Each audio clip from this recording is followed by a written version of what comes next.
Muchachos, vamos a continuar con la tercera parte. En el video previo estábamos viendo esos lípidos que tienen como alcohol a una molécula de glicerol. Por lo tanto, estábamos hablando de glicerolípidos. Entonces, de ahí ya se formaban distintas categorías, como los glicerofosfolípidos o los gliceroglucolípidos. De ahí el término, porque tienen en su estructura una molécula de glicerol. Pues entonces aquí vamos a ver la otra gran clasificación de estos lípidos complejos, que son los esfingolípidos. ¿A qué creen que haga referencia el término esfingo? A que en la estructura de estos lípidos va a encontrarse una molécula de esfingosina. El alcohol ya no va a ser glicerol, ahora va a ser una molécula de esfingosina. Y de aquí van a partir los demás lípidos derivados de esta molécula. Entonces también vamos a tener esfingofosfolípidos y esfingoglucolípidos. ¿Ok? Entonces vamos a ver brevemente la estructura de esta molécula de esfingosina. Como ven, en el carbono 3 hay una cadena hidrocarbonada. Esa cadena hidrocarbonada pudiera parecer que es un ácido graso que se unió, ¿no?, al carbono. No. Esta cadena hidrocarbonada es propia de la molécula de esfingosina. ¿Ok? En el carbono 2 vamos a tener que aquí se va a unir el ácido graso. El enlace que se va a formar, o el enlace a partir del que se va a unir a la molécula de esfingosina, se llama enlace amida. Okay, ese grupo carboxilo va a interactuar con este grupo NH y de esta manera va a quedar unido mediante el carbono 2 a la molécula de esfingosina. Y en el carbono 1 es donde se van a empezar a anclar estos grupos de cabeza. ¿Ok? Esta es la estructura a grandes rasgos de la molécula de esfingosina. Esta es otra manera de representarlo. Estructuralmente, cuando se anclan los demás elementos, esto pudiera dar la apariencia de que se trata de un glicerolípido por esta cadena hidrocarbonada propia de la molécula de esfingosina, pero no.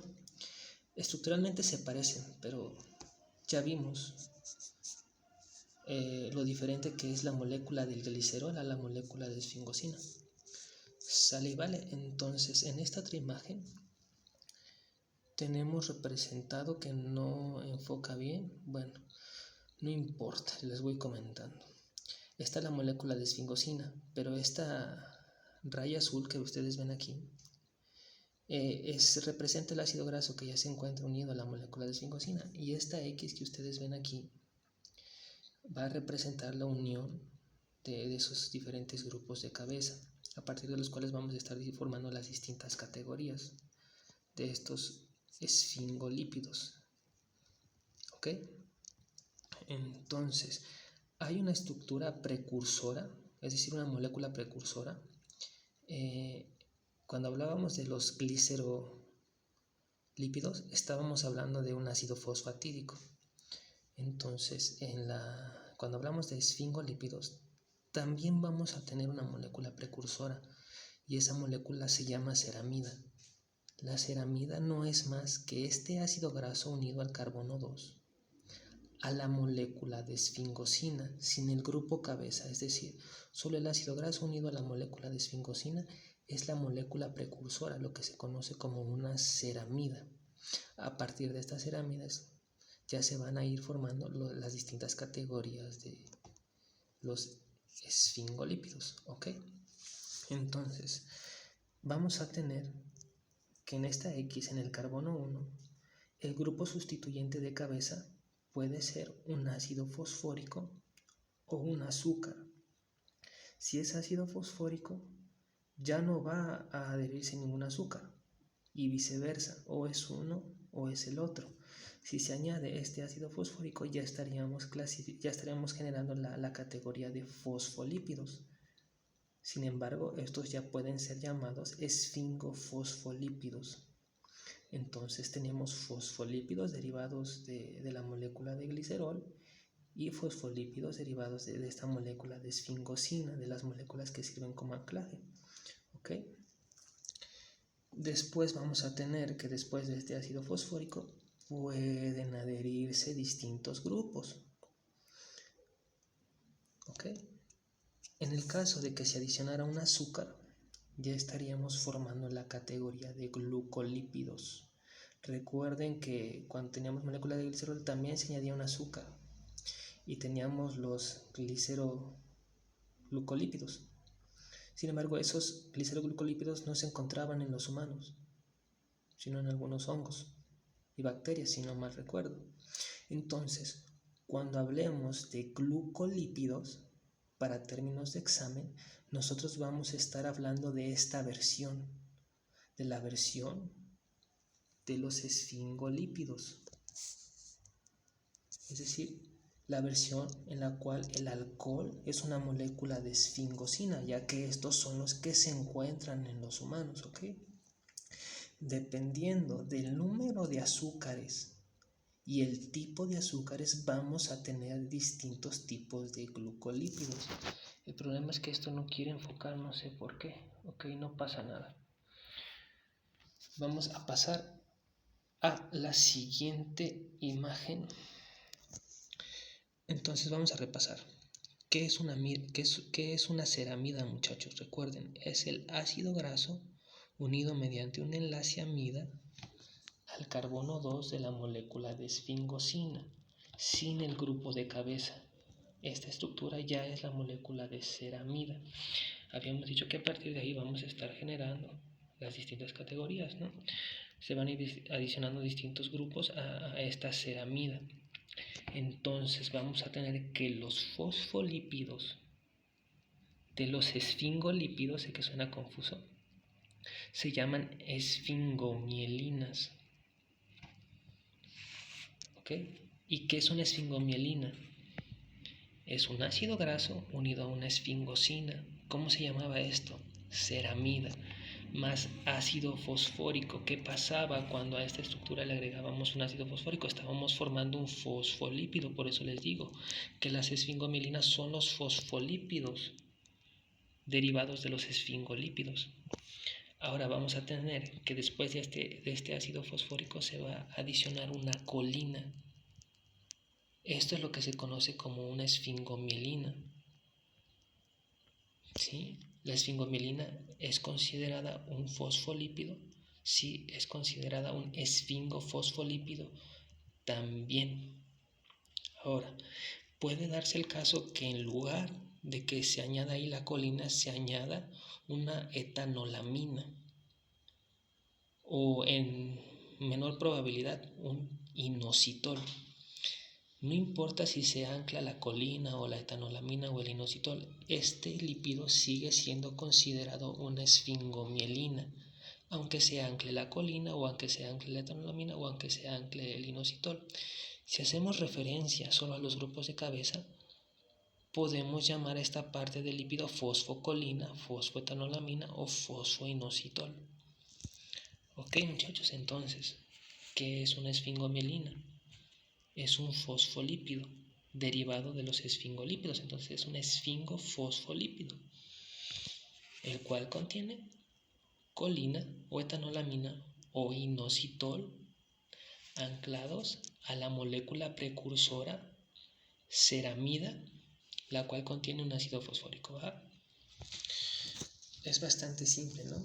Y hasta ahí tenemos los fosfolípidos derivados de los esfingolípidos, es decir, los esfingofosfolípidos. Hasta ahí, no hay más. O por lo menos estos son los principales, las esfingomielinas. Ahora vamos a entrar con los glucolípidos. Vamos a tener tres categorías. Los cerebrósidos. A los cerebrósidos se les va a adicionar un único azúcar a la molécula de ceramida. ¿Ok? Si a esa molécula de ceramida se le adiciona la glucosa, estamos hablando de un glucosil cerebrósido. O una glucosilceramida. ¿Y por qué glucosilceramida? Porque simplemente la ceramida estamos adicionando una molécula de glucosa.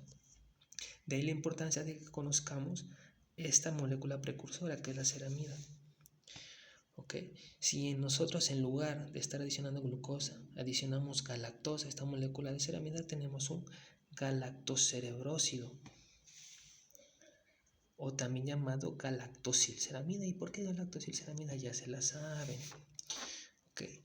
Si nosotros en lugar de adicionar una galactosa adicionamos una galactosa que tiene un grupo sulfato en el carbono 3 a esta molécula de ceramida, estamos hablando de un sulfátido.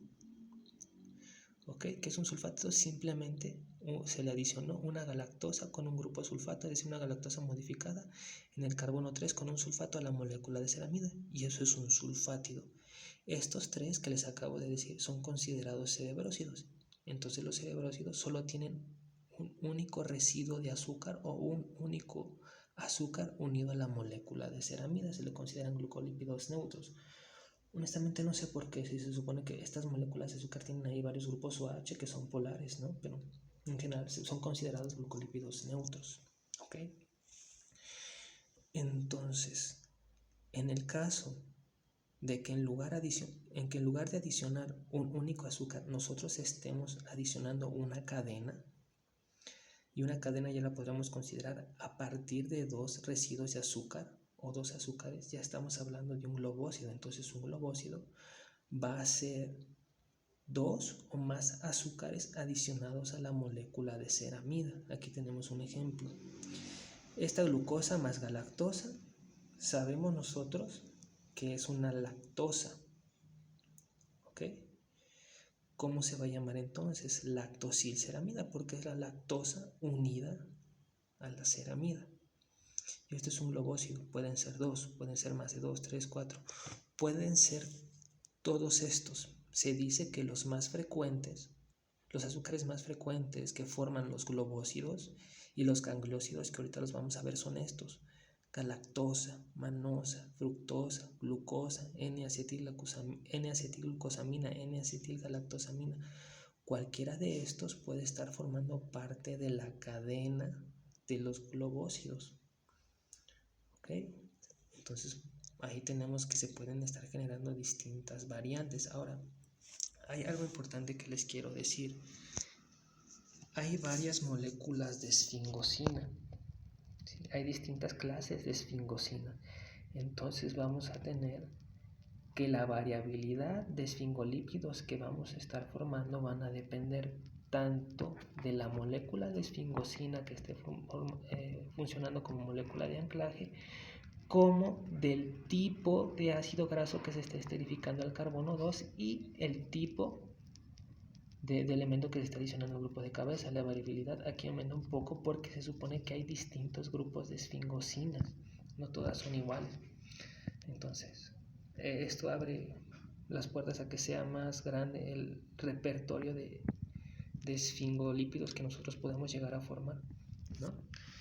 Ok, una vez aclarado esto, vamos a pasar con los gangliósidos. Los gangliósidos son los más complejos, pero tampoco es para tanto. A los gangliósidos se les va a unir un oligosacárido complejo a la ceramida, y la cuestión aquí es: ¿qué consideramos nosotros como un oligosacárido complejo? Es aquel que va a estar formado por cualquiera de estos, más aparte residuos de N-acetilneuramínico. La cadena de estos gangliósidos puede estar formada por cualquiera de estos, más aparte tiene que llevar forzosamente un residuo más de ácido N-acetilneuramínico. Es lo que los diferencia de los globósidos. Los globósidos solo van a llevar cualquiera de estos, pero no estos, pero no este. Sin embargo, los gangliósidos ya te están incluyendo también este ácido, el cual le confiere una carga negativa a la cadena de azúcar. ¿Ok? Esa es la principal diferencia. Entonces, aquí tenemos dos ejemplos de gangliósidos, el GM3 y el GM2.